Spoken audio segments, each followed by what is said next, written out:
Hello, good afternoon. Luke here at G Weaver Ltd with another new to stock video walk around. Here today we have a Kuga ST-Line X in solar silver. This is also a plug-in hybrid, which is why we've got that flap at the front there and then a flap at the back as well. So this is a plug-in hybrid when I say a PHEV. As we're walking around it, we're just double checking for any major damage, dents and dings. Once we've done the outside, we'll have a look at the windscreen, the alloys, and then move inside the car. Walking around the car here, I haven't seen any damage on that passenger side. Coming down this driver's side, we'll have a look at the door edges. Nothing on any of them. To be fair, I think this thing is absolutely immaculate. Even the alloys look like they haven't seen the road much. We'll figure out what the mileage is when we get inside, but it's got to be low. Looking at the outside of this, the bonnet's another good giveaway. See how many stone chips we've got here. None. I can't see any, which is really nice to see. To our wing mirror, we'll have a quick glance at the roof, but we're not checking for any dents or dings on this one because it's an ST-Line X. It's standard with the opening panoramic roof, but we'll have a look at that from the inside just to make sure there's no chips or cracks in that. But I'm expecting it to be like the rest of the car and to be very, very clean. Plug-in hybrids. Ford will quote a 36-mile range out of them. It is temperature dependent, so I actually drive one of these, so I can tell you that in the winter I get around about 20 miles out of it, but then in the summer I can get higher than that, which is cool. And that's not me saying that 20 is the lowest that mine goes. I'm sure it will get lower if we do actually have a proper cold winter this year. But anyway, onto our alloy wheels. So we've got 19-inch alloy wheels, diamond cut, no problems on the rear passenger side. Front driver's side then, no problems. Front passenger side, no problem. Oh, I tell you what, I've got a tiny nick by there. Not something that I'd look to refurb though. And last but not least, rear passenger side, no problems. I can spot on that one as well. So fairly clean sweep by the one tiny mark. ST-Line X, that's going to give us a power tailgate. So all I've done there is double tapped on the key to get that open. It is foot operated and there is a button inside the car. I'm going to look at the fabric inside the boot here just to make sure we haven't got any major damage from bulky items. A couple of light marks there, but nothing too bad. Top of the bumper, that's a leaf, sorry. No problems at all there. In terms of the foot operated, you stick your foot underneath, step back, and the tailgate does come down. I'm glad that worked first time. Okay, so coming inside the car now then, starting on the rear driver's side. Check these seats for any rips and holes, looking good. Middle one there, no problems at all. ST-Line X gives us heated seats in the rear, so that's both this side and that side, not in the middle one. And then you've also got two USB spots down the bottom there. The other thing to talk about with the Kuga as while we're here is these seats are actually adjustable like the front seats. So I can't do it one-handed, so if I actually jump into this seat, I can then push that all the way forward, which gives us a significant increase in boot space as well. Okay, we come in here. So it gives you a significant increase. So in terms of size, to put that in perspective, it looks like about 7 inches, 8 inches in terms of extra boot space that you'd actually gain there. Over to the rear passenger side now then. I'm not going to bother adjusting the seat to show you. It is exactly the same as the other side though. Perfect, no damage there. Sorry, and then just to demonstrate, so there is the movable bar by there. Okay, so then you got the front passenger seat.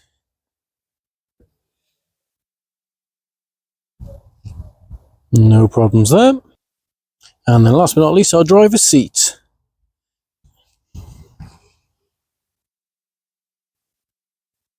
Perfect, and this is a electronic driver's seat as well. Okay, so it's all electronically adjustable.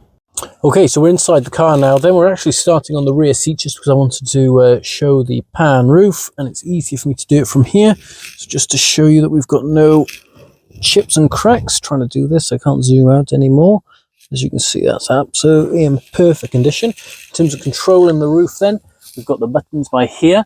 Right hand side opens the fabric system, and the left hand side then does the actual glass roof itself. I've got the fabric open at the moment, but if I press that forward, you'll see that fabric will come out. It does it into 2 different sections as well. But if I put that back then, let that go all the way, and then press this one, this will then open the pan roof for us. So that comes back there. It will go a little bit further as well if we press this, but that is then at its furthest point.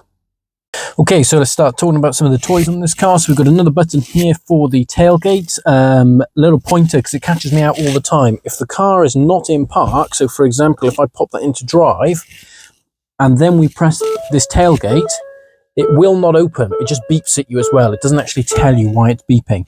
So you then have to pop it into park. Then when we press the button, you can see, oh, I'm going to get it in the mirror.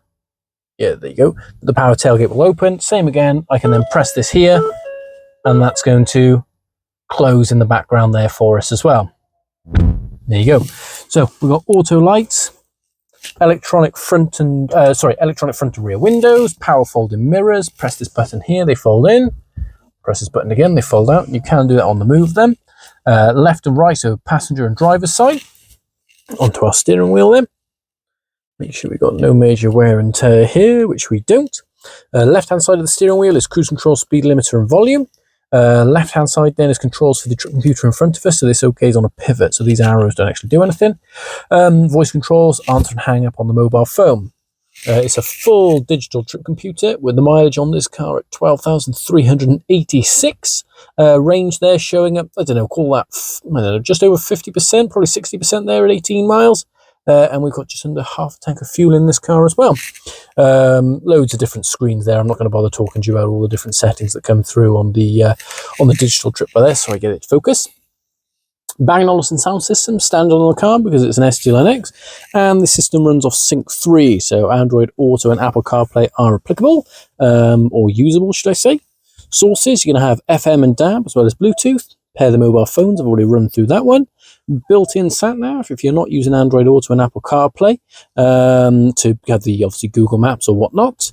And then settings, all the sort of normal stuff that you expect to see in here.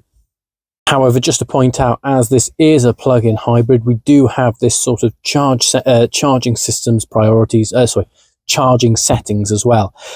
So you can see there you've got charge time setup and departure time setup. So you can set this car so it will charge at different times or look at different locations, and departure time setup as well. It will turn the car on, sort of preheat it and that sort of stuff. So it is pretty cool.